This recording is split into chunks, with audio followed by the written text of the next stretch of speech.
ಗೋವಿಂದೇತಿ ಹೃದಯಸ್ಥಿತೆ ಚತುರ್ಪ್ರಕಾರ ಸಂಯುಕ್ತೆ ಪುನರ್ಜನ್ಮ ನ ವಿದ್ಯತೆ ಅಂತ ಮಾತು. ನಮಗೆ ಶಾಶ್ವತ ಮೋಕ್ಷವನ್ನು ಪಡೆಯಬೇಕಾದ್ರೆ 4 ಅವಶ್ಯಕ: ಗಂಗಾ, ಗೀತಾ, ಗಾಯತ್ರಿ, ಗೋವಿಂದ. ಗಂಗೆ ಯಾಕೆ ಅವಶ್ಯಕ ಅಂದರೆ ನಮ್ಮ ಮನಸ್ಸು ಶುದ್ಧಿಯಾಗಿ ಭಗವಂತನಲ್ಲಿ ವಾಸುದೇವ ತಥಾ ಅಭಿರುಚಿ ಉಂಟಾಗಬೇಕಾದ್ರೆ ಪುಣ್ಯತೀರ್ಥವನ್ನು ನಿಷೇವನ ಮಾಡಬೇಕು, ಸೇವೆ ಮಾಡಬೇಕು. ಹಾಗಾಗಿ ಅಂತಃಕರಣ ಮನಃಶುದ್ಧಿಗೆ ಗಂಗೆ ಅತ್ಯವಶ್ಯಕ. ಅಶುದ್ಧ ತನುವಿನಿಂದ ಏನು ಮಾಡಿದರೂ ಅದು ಸಿದ್ಧಿಸುವುದಿಲ್ಲ. ಹಾಗಾಗಿ ಮನಃಶುದ್ಧಿ, ಅಂತಃಕರಣ ಶುದ್ಧಿಗೆ ಗಂಗೆ ಬೇಕು. ಗಂಗಾ, ಗೀತಾ, ಭಗವಂತನನ್ನು ಹೇಗೆ ಆರಾಧನೆ ಮಾಡಬೇಕು ಎಂಬುದನ್ನು ತಿಳ್ಕೊಳ್ಬೇಕಾದ್ರೆ ಭಗವದ್ಗೀತೆ ಅತ್ಯವಶ್ಯಕ. ಭಗವಂತನ ಮಹಾತ್ಮ್ಯ ಅಂತಃಕರಣ ಶುದ್ಧಿಗೆ ಬೇಕಾದ್ರೆ ಮತ್ತೆ ಪೂಜೆ ಮಾಡಬೇಕು. ಭಗವಂತನ ಪೂಜೆ ಮಾಡಬೇಕಾದ್ರೆ ಭಗವದ್ಗೀತೆ ಬೇಕೇ ಬೇಕು. ಯಾಕೆ ಆಚಾರ್ಯ ತಾತ್ಪರ್ಯ ಹೇಳಿಬಿಟ್ಟು ಸ್ವವಿಹಿತ ವಿದ್ಯಾ ಭಕ್ತ್ಯ ಪರಮ ಭಗವದಾರಾಧನ ಪರಮೋ ಧರ್ಮ ಅಂತ. ತದ್ವಿರುದ್ಧ ಸರ್ವಪ್ಯಧರ್ಮ ಸರ್ವಸ್ಯಾಪಿ ತದಧೀನತ್ವ. ಭಕ್ತಿಯಿಂದ ನಮ್ಮ ವರ್ಣಕ್ಕೆ ಆಶ್ರಮಕ್ಕೆ ಉಚಿತವಾದ ಧರ್ಮವನ್ನು ಆಚರಣೆ ಮಾಡಬೇಕು. ಅದು ದೇವರ ಪರಮ ಆರಾಧನೆ.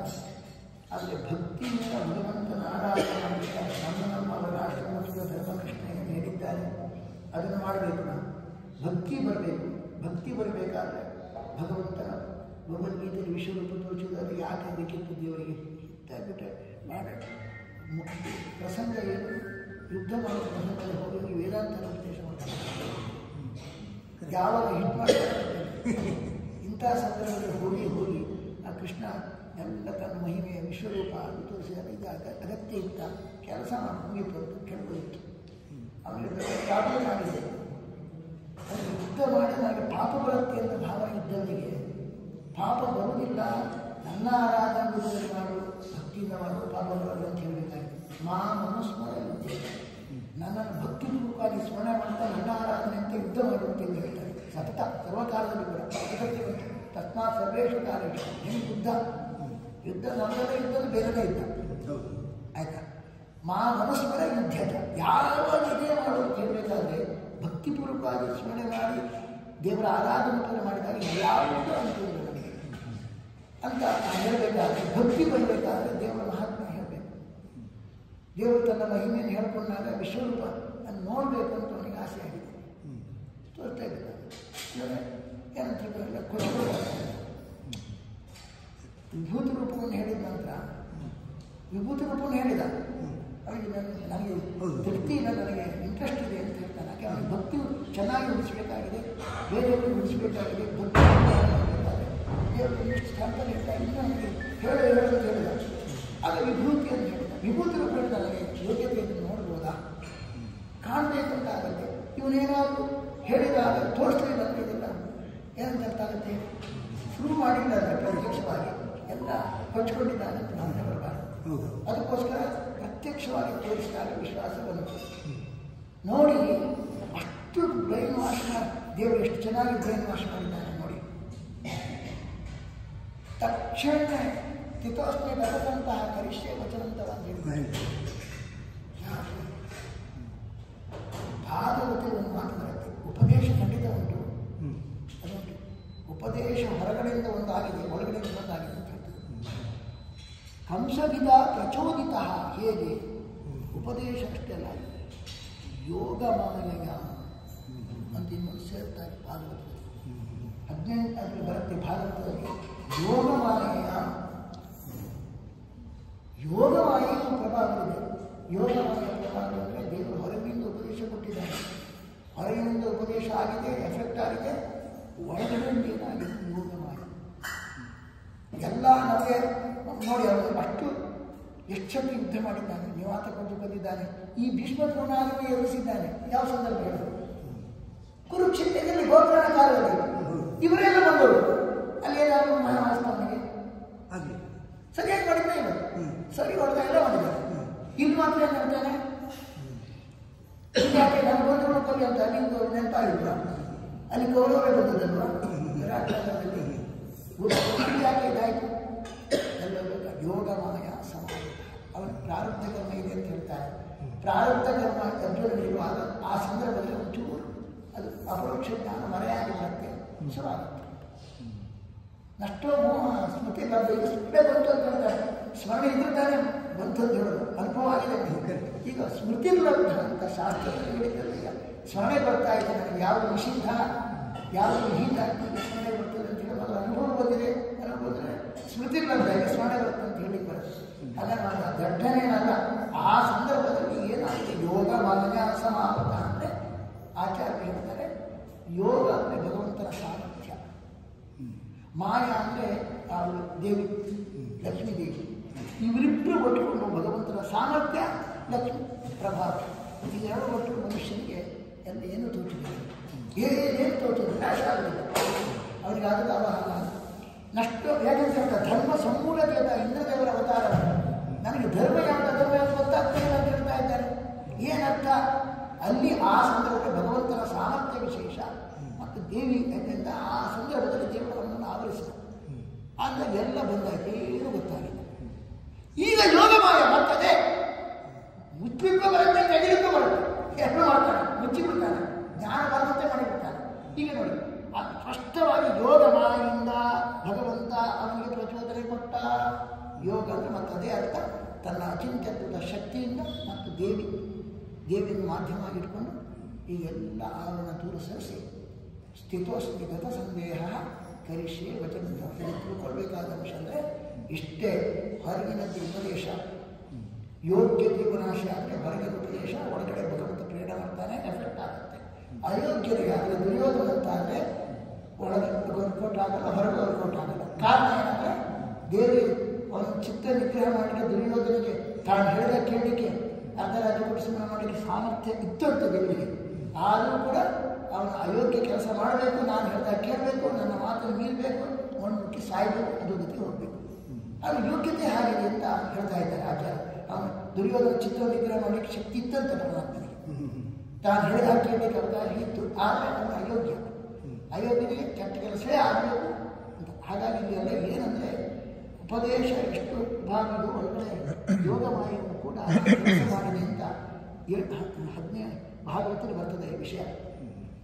ಇಲ್ಲಿ ವಿಷ್ಣು ಸಹಸ್ರನಾಮದಲ್ಲಿ ಎಷ್ಟು ಚೆನ್ನಾಗಿ ಹೇಳ್ತಾರೆ ದೇವರ ಮಹತ್ವವನ್ನು. ಪೂರ್ಣ ಪೂರೈತ ಇದು ಏನಂದರೆ ಬ್ರಹ್ಮ ಶಬ್ದದ ಅರ್ಥ ಬೃಹತಿ ಬ್ರಹ್ಮಯತಿ, ಪೂರ್ಣ, ತಾನು ಸಕಲ ಗುಣಗಳಿಂದ ಪೂರ್ಣ, ಸಕಲ ನಿರವಧಿಕ ಆನಂದದಿಂದ ಪೂರ್ಣ ಆಗಿದ್ದು ಪೂರೈತ, ಯಾರು ಮುಕ್ತರೋ ಅವರಿಗೆ ಆನಂದವನ್ನು ತುಂಬಿಸ್ತಾನೆ. ಬೃಹತಿ ಬ್ರಹ್ಮಯತೀತ, ಪೂರ್ಣ ಪೂರೈತ, ಪುಣ್ಯ ಪುಣ್ಯ ಕೀರ್ತಿರನಾಮಯ ಅಂತ ಅಲ್ಲಿರುವಂಥ ವಿಶ್ವಶಾಸ್ತ್ರ. ಇನ್ನೊಂದು ವಿಷಯ, ಒಂದು ಹೊಸ ಅಪರೂಪದ ಶಬ್ದ ಇದೆ, ಸುಯಾಮನ. ಏನು ಸುಯಾಮನ? ಸುಯಾಮನ ಏನು? ಯಮುನಾ ನದಿ ಜಲವನ್ನು, ವಿಷಾಕ್ತ ಕಾಲೇನಾಗಿನ ವಿಷಯದಿಂದ ಕಲುಷಿತವಾದ ಜಲವನ್ನು ಕುಡಿದು ಸತ್ವವನ್ನು ಬದಲಿಸಿದ. ತನ್ನ ಕಾಲೇನಾಗಿನ ಉಚ್ಚಾಟನೆ ಮಾಡಿದ ನಂತರ ತನ್ನ ಅಮೃತ ದೃಷ್ಟಿ ಬೀರಿ ಅಮೃತ ಸದೃಶವಾದ ಜಲ ಮಾಡಿದ. ಈ ಯಮುನಾ ಜಲವನ್ನು ಸೂಪರ್ ಮಾಡಿದ. ಅಂದಾಗ ಎಲ್ಲಿ ಯಮುನಾ ಹರಿತಾ ಇದೆ, ದೆಹಲಿಯಲ್ಲಿ ಹರಿತಾ ಇದೆ, ಕಲುಷಿತವಾಗಿದೆ. ಕೃಷ್ಣನ ದೃಷ್ಟಿ ಬೀಳಬೇಕು. ತಮಾಷೆ ಅಲ್ಲ, ಎಷ್ಟು ಅಲ್ಲ, ಕೃಷ್ಣನ ದೃಷ್ಟಿ ಕೇವಲ ಯಮುನಾ ನದಿ ಮಾತ್ರ, ದೆಹಲಿಯಲ್ಲಿ ಯಮುನಾ ನದಿ ಇದೆ, ಎಷ್ಟು ಹೊಲಸಾಗಿದೆ. ಇಡೀ ಪರಿಸರವೇ ಹಾಳಾಗಿದೆ. ಕೃಷ್ಣನ ಅನುಗ್ರಹ ದೃಷ್ಟಿಯಲ್ಲಿ ಬೀಳಬೇಕು. ಹಾಗಾಗಿ ಸೂಪರ್ ಯಮುನಾ ಜಲ ಯಾರಿಂದ ಆಯಿತೋ ಅವನೇ ಸುಯಾಮನ, ಕೃಷ್ಣನಿಗೆ ಹೆಸರು ಸುಯಾಮನ. ಯಮುನಾ ನದಿ ದ್ವೀಪದಲ್ಲೇ ವೇದವ್ಯಾಸರಾದ ಅವತಾರ ಆಯಿತು. ಆ ಯಮುನೆ ಪಾಪರಹಿತರಾದ ಯಮುನೆಯಲ್ಲಿ ಬರ್ತದೆ. ಪಾಪರಹಿತರಾದ ಯಮುನೆಯಲ್ಲಿ ವಿರುದ್ಧ ವಾದರಾಜ ಗ್ರಂಥಿಯಲ್ಲಿ ಭಗವಂತ ವೇದವ್ಯಾಸರೂಪಿ ಪರಮಾತ್ಮ ಅಪರಿಚಿತ. ಅಲ್ಲಿ ಕ್ರಾಂತಿ ಅಂತ ಕೀರ್ತಿ ಅಂತೆಲ್ಲ ಇದೆ ಅಂತ ಅಲ್ಲಿ ವೇದವ್ಯಾಸರ ಅವತಾರ. ಹಾಗಾಗಿ ಯಮುನಾ ದ್ವೀಪವನ್ನು ಭಗವಂತ ಪವಿತ್ರ ಮಾಡಿದ ಒಂದರ್ಥ. ಇನ್ನೊಂದು ಯಮುನಾ ಶಬ್ದದ ಯಮುನಾ ಯಾಮನ ಪರಿವೇಶನೆ ಅಂತ ಅರ್ಥ. ಅದು ಏನು ಪರಿವೇಶನೆ? ಸೂಪರ್ ಆಗಿ ಬಳಸುವಂಥದ್ದು. ಸೂಯಾಮನ ಅಂದರೆ ಯಮು ಪರಿವೇಶನೆಂಬ ಧಾತುವಿನಿಂದ ಬಂದದ್ದು, ನಿಷ್ಪನ್ನ ಆದದ್ದು. ಪರಿವೇಶಕ್ಕೆ ಪರಿವೇಷ್ಟನ ಅಂತ ಒಂದು ಅರ್ಥ, ಸುತ್ತಕೊಳ್ಳೋದು. ಇನ್ನೊಂದು ಪರಿವೇಶನ, ಬಳಸುವುದು ಅಂತ ಅರ್ಥ. ಶ್ರೀಕೃಷ್ಣ ಪರಮಾತ್ಮ ಸೂಪರ್ ಯಮುನ ಯಾವನು ಚೆನ್ನಾಗಿ ಬಳಸಿದ್ರು, ಫಸ್ಟ್ ಕ್ಲಾಸ್. ಬಳಸುವುದರಲ್ಲಿ ಏವನ್ ಯಾರು? ಕೃಷ್ಣ. ಯಾಕಂದ್ರೆ ಪರಮಾತ್ಮ, ಯಾಕೆ ಅಮೃತ ಬಳಸಿದ್ದಾಗ ಧನ್ವಂತ ರೂಪದಲ್ಲಿ ಬಂದ, ಪುರುಷ ರೂಪದಲ್ಲಿ ತಂದುಕೊಂಡದಷ್ಟೇ. ಆದರೆ ತಂದೆಯಾಗಿ ತಂದು ಕೊಟ್ಟ, ತಾಯಿಯಾಗಿ ಬಳಸಿದ. ಬಳಸಲಿಕ್ಕೆ ಫಸ್ಟ್ ಕ್ಲಾಸ್ ಯಾರು? ಗಂಡು ರೂಪದಲ್ಲಿ ಬಳಸಿದ ಉಪಯೋಗ ಇಲ್ಲ, ತಾಯಿಯಾಗಿ ಬಳಸಬೇಕು. ಮೋಹಿನಿ ರೂಪದಲ್ಲಿ ಬಂದ ಇನ್ನಷ್ಟು ಚೆನ್ನಾಗಿ ಬಳಸುವುದು ಯಾರು? ಅಲ್ಲೇ ತಗೊಂಡು ಬಳಸ್ಬೋದಿತ್ತಲ್ಲ, ಗಂಡು ರೂಪದಲ್ಲಿ. ಅವರಿಗೆ ಬುದ್ಧಿ ಪ್ರತಿಯೊಬ್ಬರೇ ಬುದ್ಧಿ ಬಗ್ಗೆ ಹೇಳ್ಕೊಂಡು ಮಾಡ್ಬೋದಿತ್ತು. ಆದರೆ ಒಂದು ತತ್ವ ಉಂಟು, ನಾನು ವಾತ್ಸಲ್ಯದಿಂದ ತಾಯಿ ಬಳಸೋದು ದೇವರು ಅಂತ ತಿಳ್ಕೊಳ್ಳಿಕ್ಕೋಸ್ಕರ ಮೋಹಿನಿ ರೂಪವನ್ನು, ತಾಯಿ ರೂಪವನ್ನು ತಾಳಿ ಭಗವಂತ ಫಸ್ಟ್ ಕ್ಲಾಸ್ ಆಗಿ ಎಲ್ಲರಿಗೂ ಅಮೃತವನ್ನು ಭೋಜನ ಮಾಡಿಸಿದ.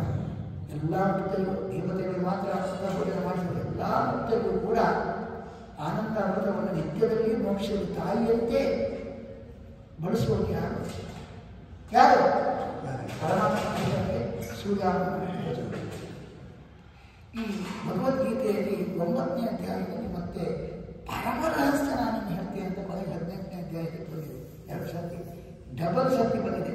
ಅದು ಇಷ್ಟೇ ಅರ್ಥ, ಮನ್ಮನ ಭಗವದ್ಭಕ್ತ ಮಧ್ಯಾಹಿ ಮಾನಸಮಸ್ತು ಮಾಮೇವ ಶೇಷದಂತೆ ಪ್ರತಿದಾನಿ ಪ್ರಿಯೋಸಿಮಿ. ಇದು 18ನೇ ಅಧ್ಯಾಯ.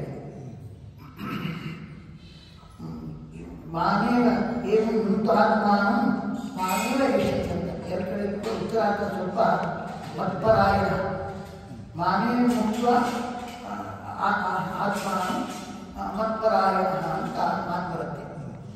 ಎರಡರಲ್ಲಿಯೂ ಕೂಡ 4 ವಿಚಾರ ಹೇಳ್ತಾರೆ. 2 ಸರ್ತಿ ಬಂದಿದೆ, 1 ಸರ್ತಿ ಬಂದದ್ದಲ್ಲ. 9ನೇ ಅಧ್ಯಾಯದಲ್ಲಿ ಮಧ್ಯದಲ್ಲಿ 18ನೇ ಬಹಳ ರಹಸ್ಯ ಹೇಳ್ತೇನೆ, ಸಿಕ್ಕಾಪಟ್ಟೆ ರಹಸ್ಯ ಅಂತ ಈ ಭಗವದ್ಗೀತೆಯ ಸಾರ. ಒಂದು ಶ್ಲೋಕ, ಮನ್ಮನಾಭ ಮದ್ಭಕ್ತೋಡ ಮಧ್ಯಾಜಿ ಏನು ದೊಡ್ಡ ಧರ್ಮ. ಇಷ್ಟೆಲ್ಲ ಭಗವದ್ಗೀತೆಯಲ್ಲಿ ಯಾವುದು ಮುಖ್ಯವಾದ ಧರ್ಮ? ಕರ್ಮವನ್ನು ಹೇಳ್ತಕ್ಕಂಥ ಕರ್ಮಯೋಗ ಯಾವುದು? ಭಗವಂತನ ಸ್ಮರಣೆ ಮಾಡೋದು ದೊಡ್ಡ ಧರ್ಮ. ನಹರಿ ಸ್ಮರತ ಕೃತ್ಯಂ ದಧ್ಯೇಂದ್ರ ಅಂತ ಸ್ಮರ್ತವ್ಯ ಸತತಂ ವಿಷ್ಣು ನ ವಿಸ್ಮರ್ತು ಜಾತುತ್ತದೆ. ಎಂದು ದೇವರನ್ನು ಮರಿಬೇಡ. ದೇವರನ್ನು ಮರೆಯೋದು ದೊಡ್ಡ ಪಾಪ. ದೇವರನ್ನು ಸ್ಮರಣೆ ಮಾಡೋದು ಅದೇ ಧರ್ಮ. ಅದನ್ನು ಹೇಳಿದ ಕೃಷ್ಣ ಮನ್ಮನಾಭವ. ಇಡೀ ಶಾಸ್ತ್ರದ ಸಹ ಮಾನವ ಮನುಷ್ಯರ ಯುದ್ಧದ ಸಿಕ್ಕಾಪಟ್ಟೆ ಹೊಡಿತಿ, ರಾಗದ್ವೇಷದಿಂದ ಪ್ರೇರಿತರಾಗಿ ಯುದ್ಧ ಮಾಡಲಿ ಅಂತ ಹೇಳ್ತಾರೆ. ಇನ್ನು ಹಣೆ ಬರ, ರಾಗದ್ವೇಷದಿಂದ ಮಾಡಬೇಡ, ಹೊಡಿಬೇಕು, ಹಿಟ್ ಮಾಡಬೇಕು. ಇವನು ನ್ಯಾಯಾಧೀಶ ತೀರ್ಪು ಕೊಡ್ತಾನೆ, ಗೆಲ್ಲಿಟ್ಟು. ನ್ಯಾಯಾಧೀಶ ನಮ್ಮ ಮೇಲೆ ದ್ವೇಷ ಇದೆಯಾ? ನ್ಯಾಯ ಹಾಗೆ ಮಹಾಮಹತ್ವ ರಾಗದ್ವೇಷಬದ್ಧನಾಗಿ ನಾವು ಮಾಡಿದ್ರೆ ಘೋರ ಕರ್ಮ ನರಕಕ್ಕೆ ದಾರಿಯಾಗತ್ತೆ. ನನ್ನ ಭಕ್ತಿಯಿಂದ ಸ್ಮರಣೆ ಮಾಡುತ್ತಾ ಹಾಗೆ ನಾವು ಯುದ್ಧ ಮಾಡುವಾಗಲೂ ಕೂಡ ಮನುಷ್ಯರ ಯುದ್ಧಕ್ಕಂತ ಅವನಿಗೆ ಹೇಳಿದ್ದು. ಫೈಟಿಂಗ್ ಮಾಡುವಾಗಲೂ ಕೂಡ ಅಷ್ಟೇ ದೇವರ ಮೇಲೆ ಭಕ್ತಿ ಇಟ್ಟು ಮಾಡಬೇಕು. ಹಾಗೆ ರಾಗದ್ವೇಷದ ಪ್ರೇರಿತರಾಗಿ ಮಾಡಬೇಡ. ನನ್ನ ಭಕ್ತಿಯಿಂದ ಸ್ಮರಣೆ ಮಾಡಿ ನನ್ನ ಪೂಜೆ ಮಾಡು. ನಮ್ಗೆ ಆಗಿದ್ದನ್ನು ಹೊಡೆದೇ ಹಾಕೋದಂತ ಮಾಡಬಾರ್ದು, ಹೊಡೆದೇ ಹಾಕೋದಂತ ಮಾಡಬಾರ್ದು. ಅದು ರಾಜ್ಯದ ವಿಸ್ತರಿಸೋಸ್ಕರ ಮಾಡಬಾರ್ದು. ಭಗವದ್ವೇಷಗಳು ಕಟ್ ಮಾಡಬೇಕು, ನಿತ್ಯ ಮಾಡಬೇಕು. ಈಗ ಭಕ್ತಿ ರಾಜಕೀಯ ಕಡಿತ ಮಾಡಬೇಕು, ಭಕ್ತಿ ಮಾಡಬೇಕು. ಹಾಗಾಗಿ ಆ ದೇವರ ಸ್ಮರಣೆ ಸರ್ವಕಾಲ ಎಲ್ಲ ಕೆಲಸ ಮಾಡೋದು ದೇವರ ಸ್ಮರಣೆ ಇರಬೇಕು. ಭಗವತ್ ಸ್ಮರಣೆ ಇರುತ್ತಿದ್ದಂಥ ದೇವರ ಪೂಜೆಗೆ ಆಸುರಿ ಮತ. ಭಗವತ್ ಸ್ಮರಣೆ ಇರುತ್ತಿದ್ದಂಥ ಪೂಜೆಗೂ ಕೂಡ ಆಸುರಿ ಪೂಜೆ ಆಗಿಬಿಡುತ್ತೆ. ಅದಕ್ಕೆ ಪ್ರತಿಯೊಂದು ಕೆಲಸದಲ್ಲಿಯೂ ಕೂಡ ಭಗವಂತ ಮನ್ಮನಾಭವ. ಸರಿ, ದೇವರ ಸ್ಮರಣೆ ಮಾಡುವಂತ ಅರ್ಥ ನನ್ನಲ್ಲೇ ಮನಸ್ಸು ನನ್ನ ಸ್ಮರಣೆ. ಹಾಗೆ ಒಬ್ಬರಿಗೆ ಮನಸ್ಸು ಯಾವಾಗ ಇಡ್ಬೋದು, ಪ್ರೀತಿ ಇದ್ರೂ ಇಡ್ಲಿಕ್ಕಾಗ. ನಮಗೆ ಯಾರು ಆಗಿಲ್ಲ ಅವ್ರ ಸ್ಮರಣೆ ಅವರು ಬರ್ತಾ ಹೆಚ್ಚು ಪ್ರೀತಿ ಇರುವುದಕ್ಕಿಂತ ಆಧಾರದ ಸ್ಮರಣೆ ಜಾಸ್ತಿ ಬರುತ್ತೆ. ಸ್ಮರಣೆ ಚೆನ್ನಾಗಿ ಬರುತ್ತೆ. ಭಕ್ತಿಯಿಂದ ಪ್ರೇಮದಿಂದ ಬರೋದಕ್ಕಿಂತ ಆಧಾರದ ಸ್ಮರಣೆ ಹೆಚ್ಚು ಬರುತ್ತೆ. ಹಾಗಾದರೆ ದೇವರು ಹೇಳಿದ್ದೇನೆ, ತಸ್ಮಾತ್ ಕೇವಲ ಮನಃ ಏನಕ್ಕೆ ಪ್ರಕಾರ ಮನಸ್ಸಿದೆ ಭಾಗವತ ಬರುತ್ತೆ. ನೋಡಿ, ಶಿಶುಪಾಲ ದ್ವೇಷದಿಂದ, ಗೋಪಿಕಾ ಕಾಮದಿಂದ, ಮತ್ತೆ ಕಂಸ ಭಯದಿಂದ, ಧರಾಸಂದ ಸಿಕ್ಕಾಪಟ್ಟೆ ದ್ವೇಷ, ಯಾರವರ ಬಾಂಧವ್ಯದಿಂದ ಎಲ್ಲ ಮಾಡಿದರು. ಅವರನ್ನು ಮನಸ್ಸಿಟ್ಟು ಅವರಿಗೆಲ್ಲ ಮೋಕ್ಷ ಆಯಿತು ಉಂಟು. ಹಾಗೆ ಏನಕ್ಕೆ ಏನೋ ಪ್ರಕಾರ ಮನಸ್ಸಿಟ್ಟು ಸಾಕು, ಭಕ್ತಿಯಿಂದ ಮಾಡಿಸ್ಬಿಡ್ಬೇಕಾಗುತ್ತೆ.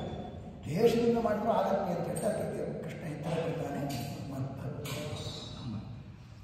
ನನ್ನ ಸ್ಮರಣೆ ಮಾಡಿ ಭಕ್ತಿ ಬೇಕೇ ಭಕ್ತಿಯಿಂದ ಸ್ಮರಣೆ ಮಾಡಬೇಕೇ ದ್ವೇಷದಿಂದ ಮಾಡೋದಿಲ್ಲ. ತಸ್ಮಾತ್ ಕೇನಾಪಿ ಉಪಾಯ ಶಬ್ದಕ್ಕೆ ಭಕ್ತಿ ಅಂತ ಕೇನಾಪಿ ಉಪಾಯ ಅನ್ನೋದು ಅರ್ಥ ಏನು? ಕೆಲವರಿಗೆ ಪ್ಯೂರ್ ಭಕ್ತಿ ಇರುವುದಿಲ್ಲ. ಏನು ಅಸರಾವೇಶಕ್ಕೆ ಬಂದರೆ ಪ್ಯೂರ್ ಭಕ್ತಿ ಇರುವಲ್ಲ, ಅದು ಸಹಜವಾದ ಭಕ್ತಿ ಸ್ವಭಾವದಲ್ಲಿರುತ್ತೆ. ಆದರೆ ಕಲಬೆರಕೆ ಆಗಿರುತ್ತೆ. ಯಾಕೆಂದರೆ ಈಗ ಶಿಶುಪಾಲನಿಗೆ ಜೈಲಿಗೆ ಮೂಲತಃ ಭಕ್ತರೇ, ಅದೇನಾಯಿತು ಶಾಪದಲ್ಲಿ ಮಾಡಿದ ವಿಶೇಷ ಅಸರಾವೇಶ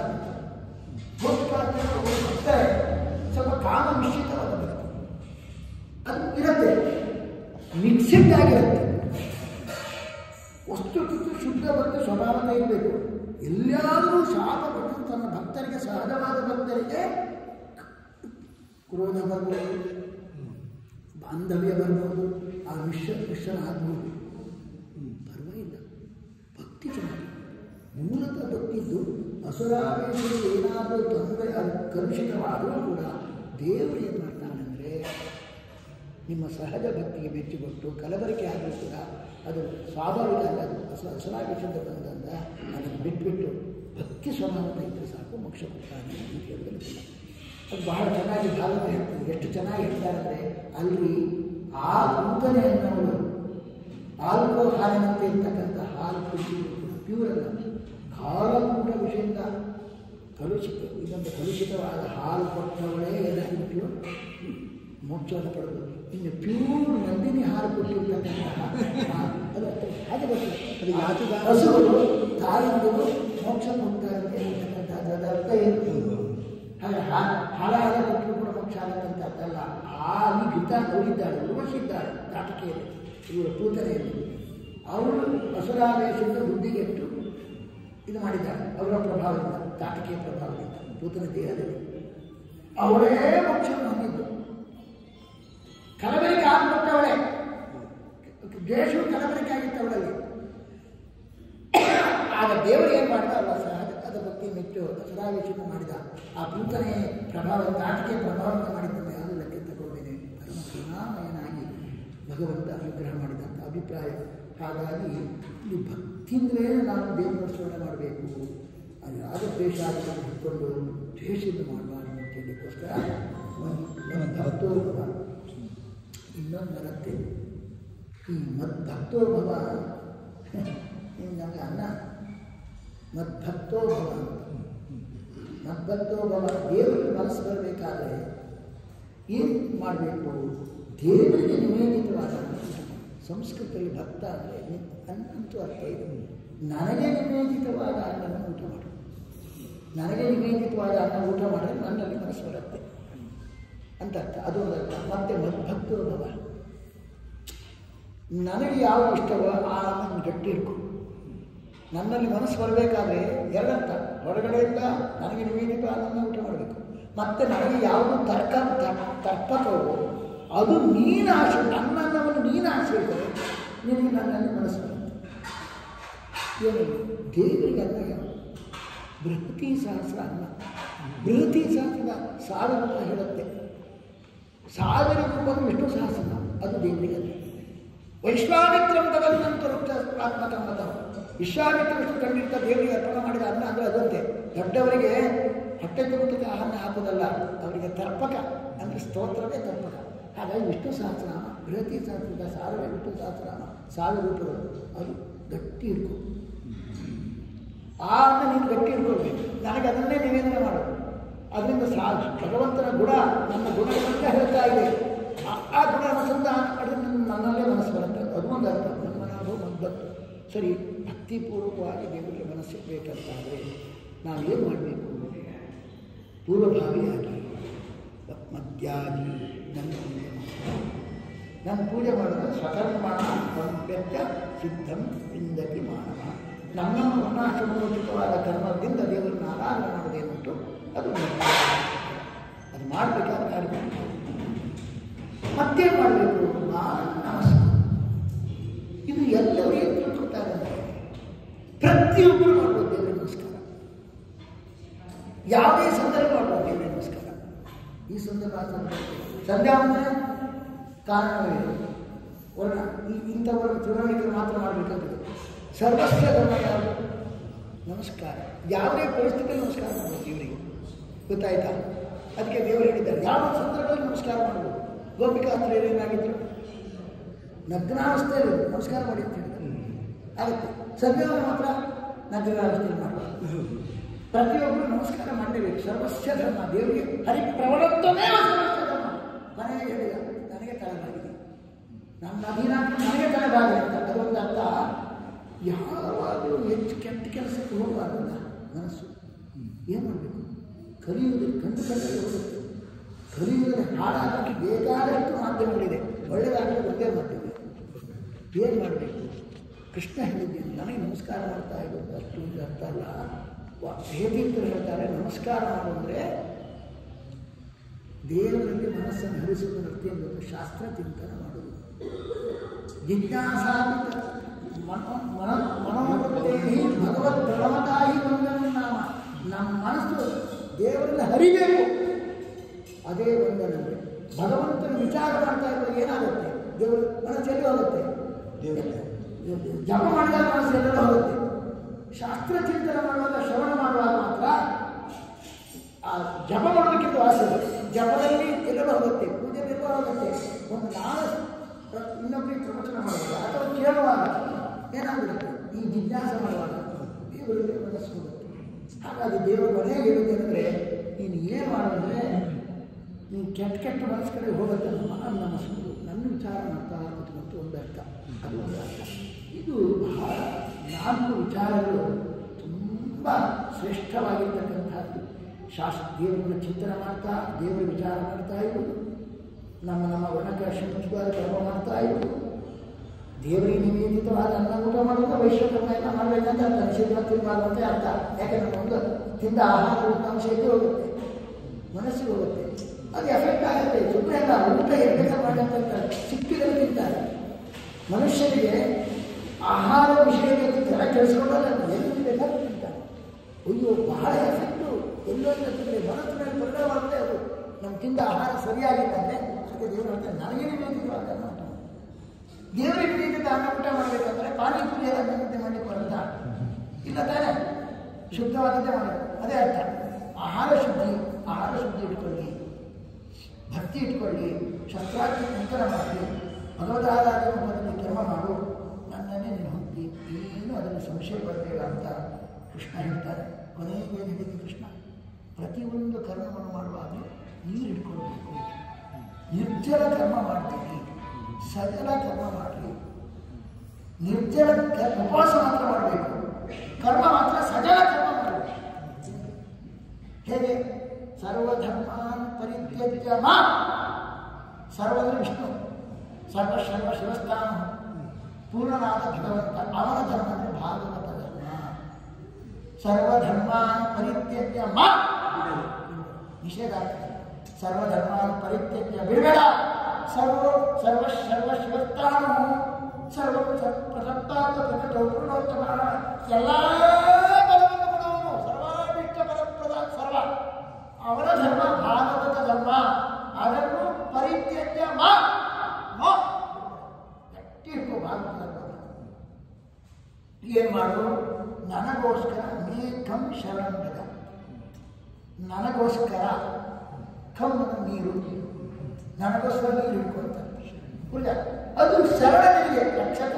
ಎಷ್ಟೇ ಕರ್ಮ ಮಾಡಿದ್ರು ಕೂಡ, ಸತ್ಕರ್ಮ ಮಾಡಿದ್ರು ಕೂಡ, ಸೋಷಿಯಲ್ ಸರ್ವಿಸ್ ಅಂತ ನನ್ನ ಹೇಳ್ತಾರೆ. ಮಾನವೀಯ ನೆಲೆಯಲ್ಲಿ ನಾವು ಮಾಡ್ತಾ ಇದ್ದೇವೆ ಅಂತ ಹೇಳ್ತಾರೆ. ಏನು ಕರ್ಮ ಮಾಡಿ ಏನು ಮಾಡು, ಆದರೆ ಭಗವಂತನಿಗೆ ಅದರ ಅರ್ಪಣೆ ಮಾಡಿ.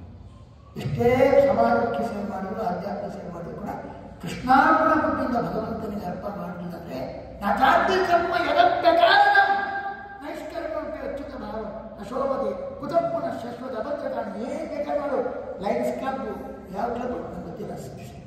ಲಯನ್ಸ್ ಕ್ಲಬ್, ಹುಲಿ ಕ್ಲಬ್ ಅಲ್ಲ ಗೊತ್ತಿಲ್ಲ, ಸಿಂಹ ಕ್ಲಬ್, ರೋಟರಿ ಕ್ಲಬ್, ಎಷ್ಟು ಸಮಾಜಕ್ಕೆ ಸೇರಿ ಮಾಡ್ತಾರೆ. ಚಿಕ್ಕಮಗಳೂರು ಮಂಚೂರಿ ಪೂರ್ತಿ ಕಟ್ಕೊಳ್ತಾರೆ, ಫಸ್ಟ್ ಕ್ಲಾಸ್ ಮಾಡ್ತಾರೆ, ಎಲ್ಲ ಸರಿ. ಆದರೆ ನಾವು ನೋಡಿ ದೇವರಿಗೆ ಗೊತ್ತಿಲ್ಲ. ನಾವು ಸಮಾಜಕ್ಕೆ ದೇವರು ಏನಾಗಲ್ಲ, ಉಪಯೋಗವೇ ಇಲ್ಲ. ಯಾಕಂದ್ರೆ ಅದು ಸಮಾಜಕ್ಕೆ ಸೇವೆ ವಂತಿಗೆ ಏನು ಮಾಡಿದ್ದ, ವಸೂಲು ಮಾಡಿದ್ದ, ಅವನಿಗೆ ದಾಕ್ಷಿಣ್ಯ ಕೊಟ್ಟಿದ್ದ, ಅವನು ಮನಸ್ಸೇವೆ ಮಾಡಿದ್ದ, ಕೊಡಲಿಕ್ಕೆ ಇಷ್ಟೇ ಇಲ್ಲ ಅವನಿಗೆ. ನನಗೆ ಇವನು ಈಗ ನಾನು ಹೆಲ್ಪ್ ಮಾಡಿಲ್ಲ ಅವನಿಗೆ, ನನಗೆ ಮುಂದೆ ಕೈ ಕೊಡ್ತಾನೆ. ಹಾಗಾಗಿ ಅವನು ದಾಕ್ಷಿಣ್ಯಕ್ಕೆ ಕೊಡ್ತಾನೆ. ಅವನ ಮನಸ್ಸು ಸರಿ ಇರೋದು, ಮನಸ್ಸು ಮಾಡಿದ ಕೊಡಲಿಕ್ಕೆ ಇಷ್ಟೇ ಇರಲಿಲ್ಲ ಪಾಪ ದಾಕ್ಷಿಣ್ಯ. ಇದಕ್ಕೆ ಏನು ಹ್ಯೂಮನ್ಸ್ ಹೋಗ್ತಾ ಪ್ರಾಮಾಣಿಕ, ಏನು ಪ್ರಾಮಾಣಿಕ ಅಲ್ಲಿ ಅವನಿಗೆ ಮನಸ್ಸು ಮಾಡಿದ್ದಲ್ಲ. ಖಂಡಿತ 10 ಜನರಿಗೆ ಸೇವೆ ಮಾಡಿದ್ರೆ 100 ಜನರಿಗೆ ಹಿಂಸೆ ಮಾಡಬೇಕಾಗುತ್ತೆ. ಇದಕ್ಕೇನು ಉತ್ತರ ಕೊಡ್ತಾರೆ? ಮಾನವೀಯ ನೆಲೆಯಲ್ಲಿ ಮಾಡೋದ್ರಲ್ಲಿ ದೇವರು ಕಲ್ಪನೆ ಇದ್ದರು ಏನು ಉತ್ತರ ಕೊಡ್ತಾರೆ? ಅವ್ರ ಮನಸ್ಸು ನೋವು ಮಾಡಿದ್ದ ಹೇಗೆ ವಾಸ ಮಾಡ್ತಿದ್ದೆ. ಆದರೆ ನಮ್ಮ ಮನಸ್ಸಿಗೆ ನೋವು ಮಾಡಿದ್ರು ಕೂಡ ಕೃಷ್ಣ ಪೂಜೆ ಅಂತ ಅದನ್ನು ಅರ್ಪಣೆ ಮಾಡಿದರೆ ಅಜ್ಞಾತ ಕುರುವನ ಕರ್ಮ ಸ್ಕರಣ ಪಾಪ ತದೇವ ಅಲ್ಪ ಇರುವ ವಿಷ್ಣು ನಿಮ್ಮ ಪಾಪ ಎಲ್ಲ ಹೊರಟೋಗ್ಬಿಟ್ಟಿದ್ದಾರೆ, ತೊಳೆದೋಗ್ಬಿಡುತ್ತೆ, ಕೃಷ್ಣನಿಗೆ ಅರ್ಪಣೆ ಮಾಡಿದ್ದಾರೆ. ಆದರೆ ಕೇವಲ ನಾಸ್ತಿಕರಾಗಿ ಸಮಾಜಕ್ಕೆ ಸೇವೆ ಮಾಡ್ತಂತ ಎಲ್ಲ ಮಾಡ್ತಾರೆ. ಪ್ರಾಮಾಣಿಕರಾಗೋದು ಒಂದು ದುಡ್ಡು ಸ್ವಲ್ಪ ಇಟ್ಕೊಳ್ಳಲ್ಲ, ಅದನ್ನು ಹೌದು, ಆದರೆ ಏನು ಉಪಯೋಗ ಇಲ್ಲ. ಕಾರಣ ಮನಸ್ಸಿನ ಮಾಡಿದ್ದಾರೆ. ಅದಕ್ಕೆ ಹೆಂಗೆ ತಗೊಳ್ಳೋಕ್ಕೆ ಸಾಧ್ಯ ಉಂಟು? ಆದರೆ ಭಗವದ್ಗೀತೆ ಯಾರು ಮಾಡ್ತಾರೆ ದೊಡ್ಡ ಹೋಗುತ್ತೆ, ಈ ಅಂದ್ಕೊಳ್ಳೋದಿಲ್ಲ. ಅದಕ್ಕೋಸ್ಕರ ನೀರು ಹಿಡ್ಕೊ, ಅದು ಶರಣ. ನಿನಗೆ ಪಾಪ ಭಯದಿಂದ ಸಂಸಾರ ಭಯ ಅದನ್ನು ರಕ್ಷಣೆ ಮಾಡುತ್ತೆ. ಕೃಷ್ಣನಿಗೆ ಅರ್ಪಣೆ ಮಾಡಿ ಕರ್ಮ ಸಮರ್ಪಣಾ ಜಲವನ್ನು ಕೃಷ್ಣನಿಗೆ ಅರ್ಪಣೆ ಮಾಡಲಿಕ್ಕೋಸ್ಕರ ಕೈಯಲ್ಲಿ ನೀರು ಇಟ್ಕೊಂಡ್ರೆ ಅದು ನಿನಗೆ ರಕ್ಷಕ. ಅದನ್ನು ಹೊಂದು ಸರ್ವಧರ್ಮವನ್ನು ಭಾಗವತ ಧರ್ಮವನ್ನು ಮಾಡಿ ನಿನ್ನ ರಕ್ಷಕವಾದ ಸರ್ವಕರ್ಮ ಸಮರ್ಪಣ ಜನಾಂಗವನ್ನು ಕೈ ಹಿಡ್ಕೊ. ಅಹಂ ತಾಂ ಸರ್ವಪಾಪಿ, ನಾನು ಎಲ್ಲ ಬಿಡುಗಡೆ ಮಾಡ್ತೇನೆ, ವಾಶುಧ ದುಃಖ ಮಾಡ್ತೇನೆ. ಕೃಷ್ಣ ಹೇಳ್ತಾನೆ ಹೀಗೆ. ಕಮ್ಮಿಗೆ ಪ್ರಾಣದೇವರು ತುಂಡಲ್ಲ, ಪ್ರಾಣದೇವರು ಗಟ್ಟಿ ಹಿಡ್ಕೋದು. ಯಾಕೆ ಪ್ರಾಣದೇವರು ನಮ್ಮೆಲ್ಲ ಸತ್ಕರ್ಮ ಮಾಡಿದ್ದನ್ನು ಕೃಷ್ಣನಿಗೆ ಅರ್ಪಣೆ ಮಾಡೋದು. ಹಾಗಾಗಿ ಎಲ್ಲ ಧರ್ಮ ಭಾಗವನ್ನು ಹಿಡ್ಕೊಂಡು ಪ್ರಾಣದೇವರ ಹತ್ರ ಹೋದರೆ ಶರಣಮೃಗ, ಶರಣದ ಪರಮಾತ್ಮನ ಶರಣ ಧಾಮ ಪ್ರತೀಕ, ಅದು ಕಮ್ ವಾಯುದೇವರು. ಎಲ್ಲ ಸತ್ಕರ್ಮ ತಗೊಂಡ್ಬಿಟ್ಟು ವಾಯುದೇವರಿಗೆ ದೇವರೇ ಅರ್ಪಣೆ ಮಾಡಬೇಕು, ಕಳಿಸಬೇಕು. ಹಾಗಾಗಿ ರಕ್ಷಣೆ ಮಾಡಿ. ಮತ್ತು ನಾವು ಸರಿಯಾಗಿ ನೀರು ಹಿಡ್ಕೊಳ್ತೀವಿ, ಸರ್ವಕರ್ಮ ಸಮರ್ಪಣೆ ಜಲವನ್ನು ಹಿಡ್ಕೊಂಡು ಹೋದರೆ ದೇವರೆಲ್ಲ ಪಾಪಗಳನ್ನು ಬಿಡುಗಡೆ ಮಾಡ್ತಾರೆ. ಇವತ್ತು ವಿಶೇಷವಾಗಿ ಅವರಿಗೆ ಬಹಳ ಆನಂದ ತೀರ್ಥಾಚಾರ್ಯರಿಗೆ ಹೋದ ಅವರಿಗೆ ಬಹಳ ಇಂಟ್ರೆಸ್ಟ್ ಇದೆ. ಎಲ್ಲ ಜನರನ್ನು ಸಂಯೋಜನೆ ಮಾಡಿ ಅವರಿಗೆ ಇವತ್ತೊಂದು ಅದೃಷ್ಟ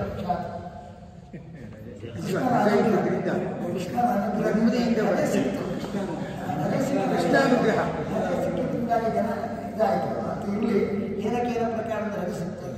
ಹಾಗಾಗಿ ಹೆಚ್ಚು ಜನರು ಪಾಲ್ಗೊಳ್ಳಲಿಕ್ಕೆ ಆಗಿದೆ. ನೀವೆಲ್ಲ ಮಾಡಿರ್ತಕ್ಕಂತಹ ಎಲ್ಲ ಭಕ್ತರು ತುಂಬ ಶ್ರದ್ಧೆಯಿಂದ ಬಂದು ಇಲ್ಲಿ ರಾಮದೇವರ ಸನ್ನಿಧಾನದಲ್ಲಿ ಭಗವದ್ಗೀತಾ ಪಾರಾಯಣ 8 ಅಧ್ಯಾಯ ಭಗವದ್ಗೀತಾ ಪಾರಾಯಣ, ವಿಷ್ಣು ಸಹಸ್ರನಾಮ ಪಾರಾಯಣ ಮಾಡಿದ್ದೀರಿ. ಎಲ್ಲ ಭಕ್ತರು ಸಾಮೂಹಿಕವಾಗಿ ನೀವು ಮಾಡಿರ್ತಕ್ಕಂಥ ಈ ಪಾರಾಯಣವನ್ನು ಮಧ್ಯಾಹ್ನದ ವೇದವ್ಯಾಸ ಭಿನ್ನ, ಶ್ರೀಕೃಷ್ಣಾಭಿನ್ನ, ರಾಮಚಂದ್ರ ದೇವರಿಗೆ ಅರ್ಪಣೆ ಮಾಡ್ತಾ ಇದ್ದೇವೆ. ಎಲ್ಲ ಭಕ್ತರಿಗೂ ಶ್ರೀಕೃಷ್ಣನ ರಾಮದೇವರ ಆಚಾರ್ಯವಂತರ ಅನುಗ್ರಹ ವಿಶೇಷವಾಗಿ ಆಗಲಿ. ಸತ್ಕರ್ಮ ಅನುಷ್ಠಾನ ಮಾಡುವ ಸದ್ಭಕ್ತಿ ಹೃದಯದಲ್ಲಿ ಜಾಗೃತವಾದ ರೀತಿಯಲ್ಲಿ ಭಗವಂತ ಎಲ್ಲರಿಗೂ ಅನುಗ್ರಹ ಮಾಡಲಿ ಅಂತ ಹೇಳ್ತಾ ಎಲ್ಲ ಪಾರಾಯಣ ಕಾರ್ಯ ವಿಶೇಷವಾಗಿ ಅಭಿನಂದಿಸಿ ಇವರು ಮತ್ತೊಬ್ಬನಾದವರಿಗೆ ಪ್ರಾರ್ಥನೆ ಮಾಡ್ತೇವೆ. ಶ್ರೇಯಸ್ಸನ್ನು ಆನಂದ ಪಿತಾಮರ ಮಳಿಗೆಯವರು ವಿಶೇಷವಾಗಿ ಅದರಲ್ಲಿ ಶ್ರಮಪಟ್ಟು ಜನ್ಮ ಕರೆ ಹಾಕಿ ಸಾಮೂಹಿಕ ಪಾರಾಯಣ ರೂಪವಾದಂಥ ಭಗವಂತನ ಸೇವೆ ಮಾಡಿದ್ದಾರೆ. ಅವರನ್ನು ವಿಶೇಷವಾಗಿ ಅಭಿನಂದಿಸ್ತಾರೆ. ವಿಶೇಷ ದೇವರ ಆಚಾರ್ಯ ಮಂತ್ರ ಅನುಗ್ರಹವನ್ನು ಪ್ರಾರ್ಥನೆ ಮಾಡ್ತಾರೆ. ವಿಶೇಷವಾಗಿ ಪಂಡಿತರು